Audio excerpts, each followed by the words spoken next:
Hey guys, welcome to the channel. My name is Evans, and Adobe has just released a massive update for Photoshop, and I want to take a look and go through some of the exciting new features that have been introduced. This big update came with a lot of improvements, a lot of enhancements, a lot of new tools, but I'm not going to go through all of them. But in this video, what I'm going to do is take a look at my favorite new features and tools that have been added as it pertains to photography, retouching, and editing your photos. All right, let's jump into Photoshop and get started right away.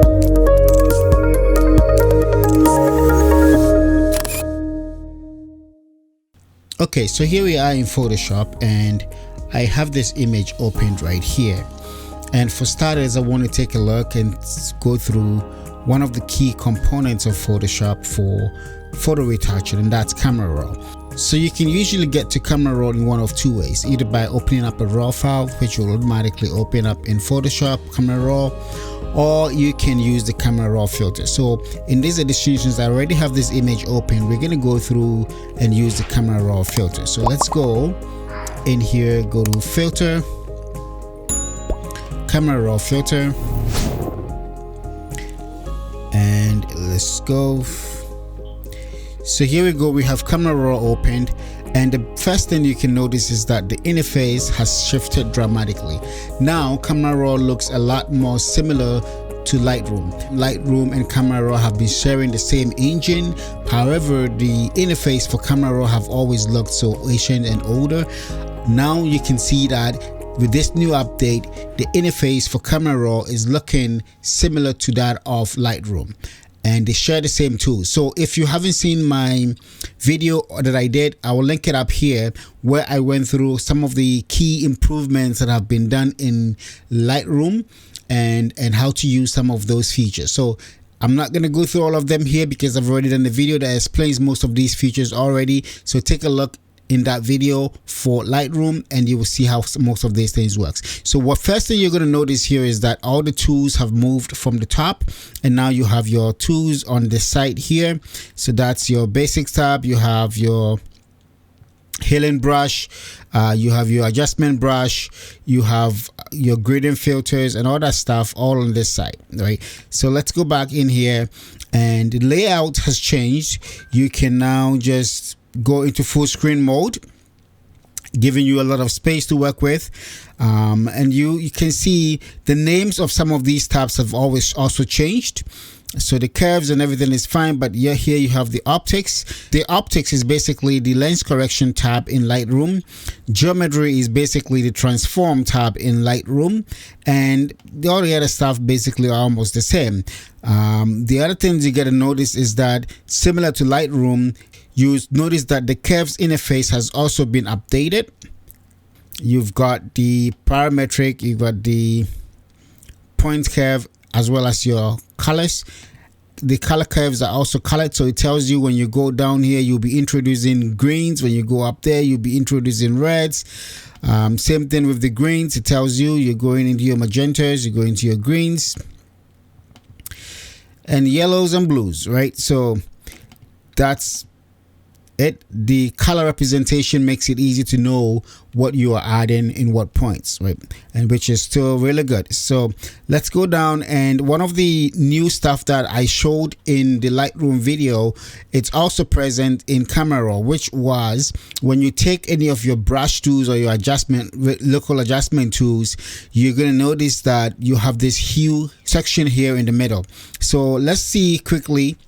If I want to change the color of her dress, what I can do is I can just paint just a raw selection.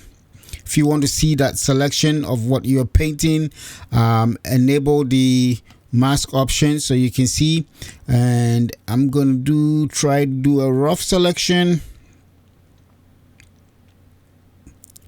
Right, I'm not trying to be perfect because I have already showed how to use this tool somewhere when I did the video for Lightroom. So I'm going to go through, just clean it out a little bit. I'm not going to try to be super perfect. You can take your time if you want to and make the selections. And as you can see, once we have this going, we can use this hue selection here to now just shift that color and change just that color, right? So let me hide the mask, and as you can see, her yellow dress, we can now shift that yellows right there like that, right? So you can take your time, make a good selection, paint it all over, and easily do color change right here within Camera Raw. Ideally, you're already in Photoshop, so you can get better control with your selections in Photoshop, and we'll take a look at some of the improvements over there as well. But if you want to do it in Lightroom or in Camera Raw, you now have an option. If you check this refine box here, you can actually make finer adjustments to the color, right? And then when you check it, you can make drastic and quick improvements, and then you can check that and just fine tune it as you deem fit, right? So there we go. You can easily do that. The adaptive ISO feature is also present in here, as well as all the other new features that you get with Lightroom Classic CC. So that's it for Camera Raw. Like I said, I'm not going to go through it too much. You can take a look at the Lightroom CC video, but this is basically the biggest update so far. The interface has all been modernized and it looks nice and neat. Now we're back here, and one of the things that photographers we like to do most of the time is to try to replace a background or change the background color and stuff like that. Now there's been a lot of improvement with this select subject tool in this version of Photoshop, and so it does a better job at selecting the hair and also cleaning out the edges around the subject once you make that selection. So if you hit W and bring up any of your selection tools, I'm going to duplicate this layer. And with the layer duplicated, I'm going to hit the select subject button. And that's that. See, it's done a good job. But for us to be able to see exactly how good it's done it, let's add on a mask to this layer. I'm going to select the background, and I'm going to come in here, and I'm going to put a solid color adjustment layer behind this. Let me play with the colors and see. And I'm going to choose something like that. Maybe that's fine for me. And as you can see, especially if I zoom in around the edges, that it's done a better job. It's not perfect, but it's done a better job than what the 2019 version or the older version of Photoshop used to do.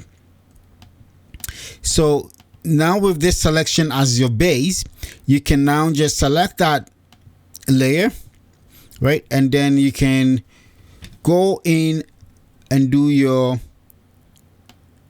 select and mask and refine your edges a little bit more better, right? With the refine edge tool here, right here, just refine the edges, right? I'm not going to go through all that, but basically that's what this is done. And there's been a lot of improvement to the way the selection is being made and how clean the edges of the selection looks.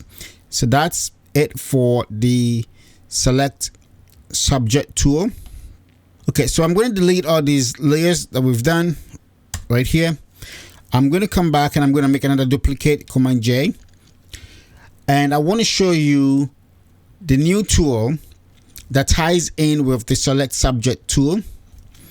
And if you select this layer and you go to the properties of that layer, you're going to see at the bottom here you have your quick actions tab, and in here you have your select subject, same as that, but then you also have your remove background.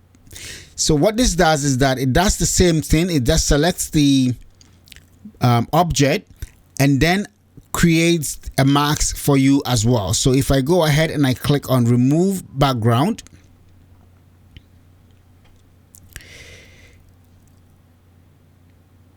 as you can see, Photoshop has done the selection and has added the mask automatically.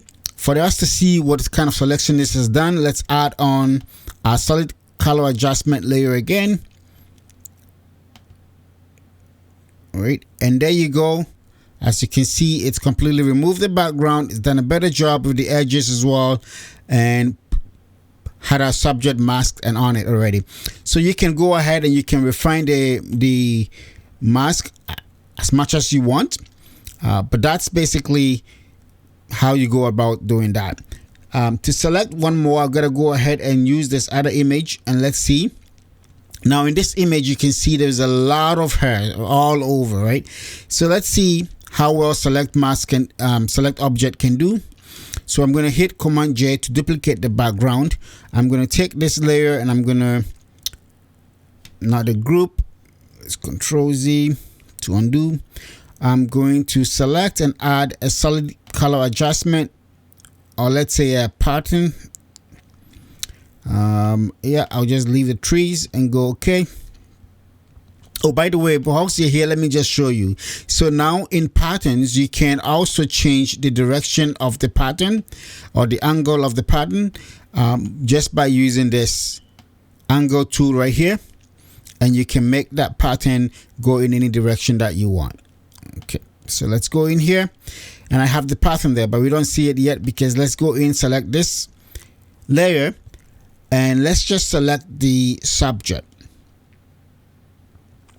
Now, select subject is meant to be a tool to help you start off from the selection, and then you can refine that selection and make it as perfect as you want. Now, normally in the older version, this would have been a harder one to select because there was a lot of hair all over this image. As you can see, you did quite a good job along the hairline, but down here, you still have some issues here because I selected some of these white stuff on the chair. So what I can do is I'm going to show you guys a new tool.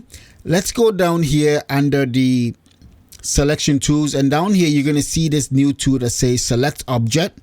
This may not be a good use of the select object tool, but you can. So we've made a selection with the select subject tool. I'm going to use the select object tool. I'll click on the Alt key to make a minor selection, and I'm just going to click a triangle around the area with the chair, and right there, as you can see, Photoshop has automatically removed that chair or the selection around that chair and made a better selection for you right here. So that's what you can do with the select object tool. There's a lot that this tool does. We can take a look at that in a future video, but you can use this tool to make individual selections quickly within your image, right? So there we go. We've done this selection. As you can see somewhere around here, it didn't do a good job with the hair. I'm going to take the quick selection tool and I'm going to minus out some of this because I think it took part of the background, which is normal, expected with this tool. But this is what we've done so far. I'm going to put a mask on this, and there you go. You can see the selection that is made. It's not perfect, but it's done a really good job with the hair. You can now take this into your refine mask tool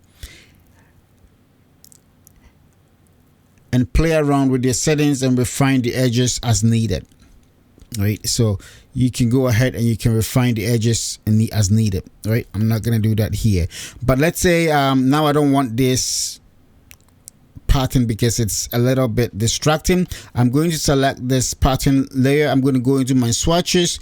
I will drag a color over onto this, and boom, right there I have just changed that into selective color adjustment layer. And you can see that with the solid background, if I zoom in around the hair, you can tell that it's done quite a good job selecting out and cutting out the hair. So alright guys, so that's it for this video. I just wanted to show you guys some of the new stuff and the enhancements in Photoshop, the June 2020 edition, and see how you can use some of these features to help speed up your workflow. Alright guys, if you like this video, don't forget to give it a thumbs up. Don't forget to subscribe to my channel so you don't miss out on any new videos, and I will see you in the next video. And as usual, keep creating and stay blessed.